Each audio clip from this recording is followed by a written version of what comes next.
Here to discuss the year of exposing fraud, House Doge Caucus co-chair, Congressman Pete Sessions. Congressman, great to see you. By the way, this is really rewarding to know and to get proof that exactly what Doge was talking about is exactly what we're seeing unfold in Minnesota.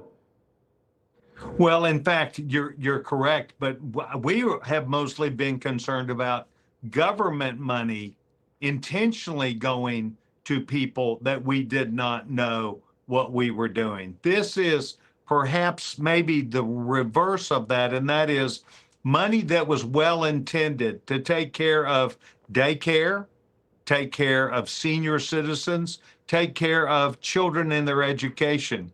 A lot of great things about those comments, but the bottom line is that it was fraud. And this is where our Government Reform and Oversight Committee has now opened up a full investigation. Our lead investigators are involved in this, and they are working with the Department of Justice, and they are going to figure out the things about this. Now, one question is, why are we just now learning? And that is because the media in Minnesota has known about this for a long, long time. There were people that went and reported this, whistleblowers, and the media did not report it. And so one would have to say, my gosh, if the whistleblowers didn't hear anything back officially, well, the bottom line is that's what we're doing now. By the way, you grew up with an FBI director as your dad, and so you have it kind of in your blood, the investigative spirit, the power of the federal government, what they can do.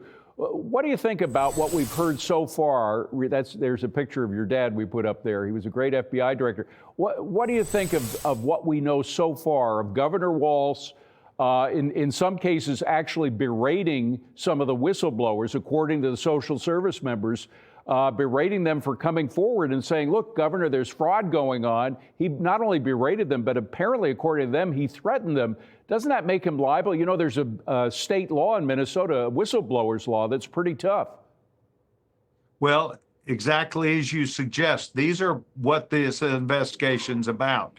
And I will be pleased to tell you that the Federal Bureau of Investigation, my father's old agency, is on the case. And what does this mean? This means that they will interview people and find out with the understanding that, as you know, when they ask these questions, if they are misled or lied to, then that means that the person who is misleading them could be guilty of not just perjury, but other measures also. And so this is where having the FBI as part of that official investigation, even into the state activities, because it's federal money, is important. And I'm very pleased to suggest to you that we are now on the case and looking across the country also. And by the way, the Attorney General, I think if there is complicity, and again, it has to, everybody's innocent until proven guilty, but the AG of the state, Keith Ellison, was meeting with a lot of the fraudsters.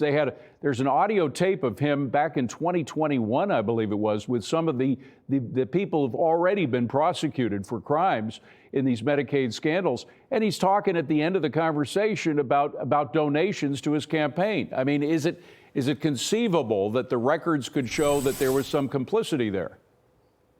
Well, I think anything is conceivable because you've got the circumstance where the conditions were right for this. The Attorney General and his laxness, evidently, in getting to the bottom line. No one would ever, a federal official or state official that I know of, would be a part of an investigation that then would ask, okay, what's my cut in the deal? And evidently that is what the accusation is. We will find out, and so will the FBI. And these are important matters. So when we started the top of the show, you talked about Doge. Yeah. We talked about the things which we have heard for a long time. Isn't it interesting that this finds itself at the feet of Governor Tim Walz? Congressman, one final point, which is that these horrific scandals come in light of all these questions about whether we're going down the right route in terms of continual bailouts of Obamacare and expansion of Medicaid. Obviously, you don't want to pour more good money in a bottomless pit, which is what Obamacare and more Medicaid itself appear to be. At least the money's being directed away from the people who deserve it to people who certainly don't, fraudsters. How will this scandal affect that larger debate?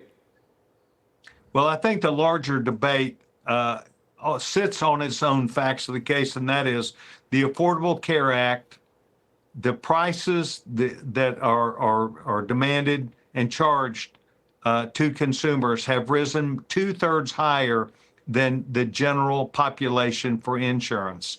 And this is something I was on Obamacare, many members of Congress are, and Obamacare is by far the most expensive as compared to the marketplace, and yet it reimburses 60% less than those other plans, which means you don't get the doctor or the help you really need. Right. Congressman Pete Sessions is on it, and we're glad to have you on the show. Thank you so much for being here, sir. Thank you. Appreciate it.